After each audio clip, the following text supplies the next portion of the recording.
you having to. So I know D'Antoni would have like you and whoever the other shooter was. You guys would have to go to like the very back corner, like behind the backboard, right, to have Listen, as much space. when I got to Phoenix, I had played for Jerry Sloan. I mean, you're talking about polar opposite Mhm. styles, Yeah. right? But I was pretty familiar with what the corner was. So, when Mike would instruct me to go to the corner, I would run to what the corner had always been for me, which was somewhere near the corner of the court. Mike wanted you almost heels on the line and side of your shoe on the baseline corner. You couldn't be deep enough in the corner. And then you were so good at lifting from the corner to the wing when Nash would, get downhill. And so I want to talk about that. You already mentioned you alluded to like Nash's prowess within the system and what he meant to it. But can you explain like why, like how uniquely suited Nash was for this system? Like what was unique about him that made him thrive in that?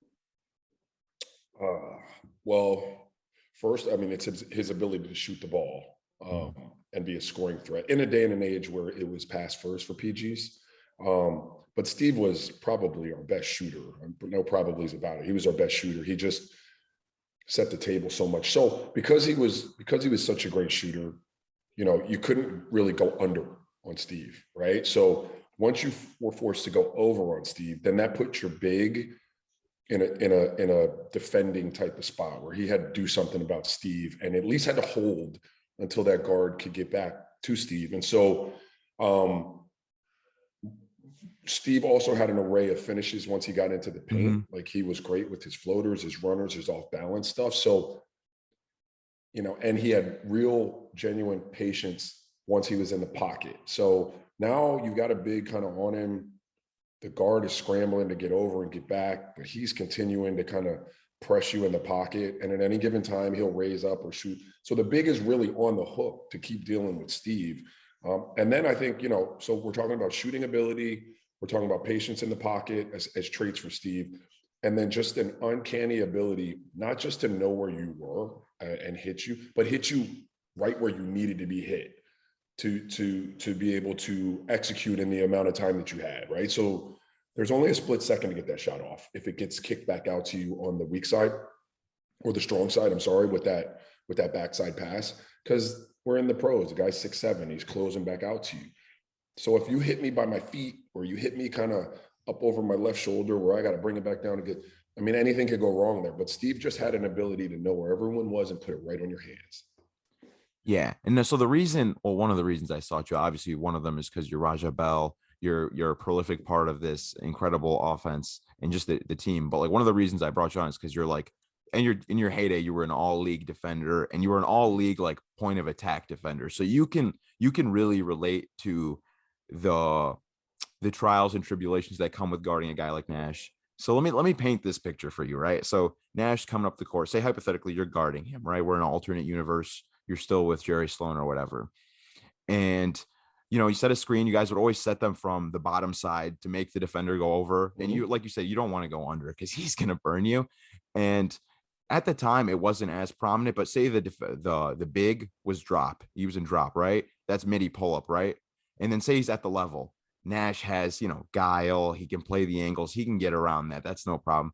And then say, like you said, switching wasn't as prominent. But I do remember in my film study, I watched, and this is going to sound so obscure, so random. I was watching a random 2007 game against the Cavs, Mm-hmm. and Mike Brown was insistent on switching every single time. And I think he was trying to take away Stoudemire's role because they would switch immediately. And they'd have like Zydrunas Ilgauskas switched on to Nash. And Nash is like, okay, this is cute. He had backpedal, and then he has that hezzy dribble. I'm sure you remember it well. He has that hezzy dribble. He'd get him, and then he'd be gone. So like, what do you like? None of these coverages work. What do you do as a defender against this guy? Well, I mean, that was I played Steve. Let me see. This was 02. I was with the Sixers. We were going into Mhm. Dallas, and I looked at Steve probably like a lot of young players looked at Steve. Oh shit! This is Kate, man. He's about 6'2". He doesn't look lightning quick. I'll be fine. And he just destroyed me. So I guess the long answer to your short question is I didn't have much success guarding him, so I don't really know what I would have done. But I think and You could switch Steve in today's NBA better than you could then, because they're not a hell of a lot of Zydrunas Ilgauskas running around. Mm-hmm. Like, that type of center. They were there because of Shaq. They were there, right? And they're still there to some degree. They're just not on the court all the time. Like, it's matchup based, right? So like, if you had more of a Draymond type of switch on Steve, Steve's still going to do what he does, but it's a lot more, realistic to be switching those kind of guys on Steve and hope for some success. But Steve, I would treat Steve like I treat a lot of these great creating, like, offense-centric point guards, like guys where, like Draymond said, like, you're in Steph's orbit if you're on Golden State. I would just get the ball out of his hands. And I know that's crazy, right? Like, because you had Amari, you had Sean Marion, but I think the only thing I could really think to do with Steve is just kind of hit him at the point of attack, form that kind of L and force him up court and stay with him until he gets rid of it. And then I would deny him the ball back. Like, that's what I would do. And I would, I wasn't a great playmaker for myself. I mean, I just, I existed. I disagree. Well, I appreciate that. But I mean, that wasn't my bread and butter. I felt way more comfortable catching and shooting. And we didn't run a ton of like floppy action like the Pacers ran for Reggie, or like, Rip got run for him in Detroit. So that puts me in a place, if you get it out of Steve's hand and it gets swung to me, where I have to create. And I just think the law of averages support me having to create. Like, of course. You know what I mean? More than Steve. So that's what I do. But I had it in my notes. I have it in my notes. It was you were actually, like, to me, I think you were a pretty good, like, secondary, tertiary creator. Like, I saw you run some pick and rolls. I know they'd have you do some stuff in like the 2 series and stuff. You were creating sometimes. You got to give yourself some credit. You know what's funny, man? Like, I appreciate it. In Utah, it's really an interesting conversation when I talk about Phoenix, because it was the best thing that ever happened to me. It also kind of, for me on my arc as an offensive player in the NBA, it put me in a role, right? I became typecasted at that point, because so much of what we did was Steve centric, and you just kind of lost whatever little ability you had. Like, you weren't going to get enough reps at it. So you became a shooter, you know what I mean? Like, so there was a little bit of that, but I was never going to be good enough at it. But when you got to Phoenix, you knew, like, here's what we're doing, man. You're going to spot shoot. You might get some opportunities here and there. But, it was the best thing that ever happened to me, because that was right where I was supposed to be. I was supposed to be a 3-and-D type of guy. Yeah, but I do agree with you on trying to get the ball out of his hands. I remember when you guys played the Mavs in 2006, it was you got hurt and Stoudemire was obviously hurt. And like, they just, like, after game 1, they just trapped Nash pretty much every play, and just like, okay, one of you other guys has to beat us. And you guys at that point were too tired, too depleted. It was unfortunate. But so another thing I wanted to ask you, and you mentioned how this was such a good moment in your life, but like, before, like, when it first happened, when it first started, you've been playing for teams for years. I'm sure a lot of them were coached very similarly. And I feel like this was such a deviation from everything you'd learned prior. Like, were you a little, like, trepidatious to, like, buy into D'Antoni's system?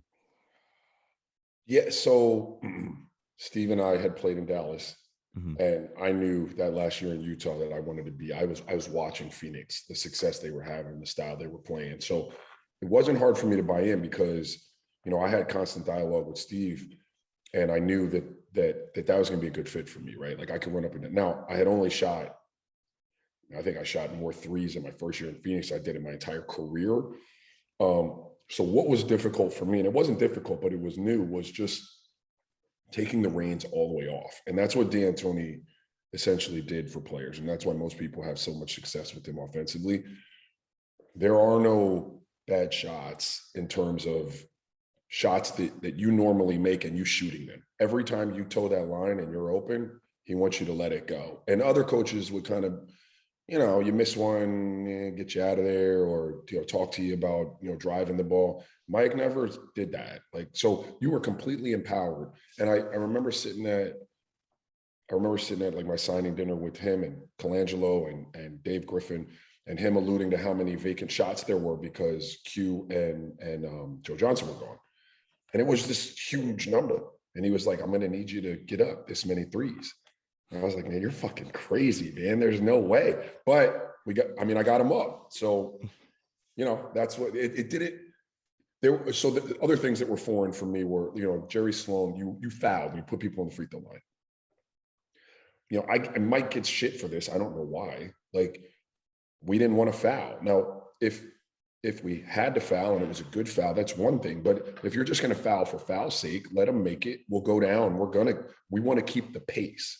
And that's going to wear on you over the course of the game. Things like that were hard for me to adjust to because it was counter everything I had been taught. But buying in and running, I don't think that was an issue, man. That's what I wanted to do.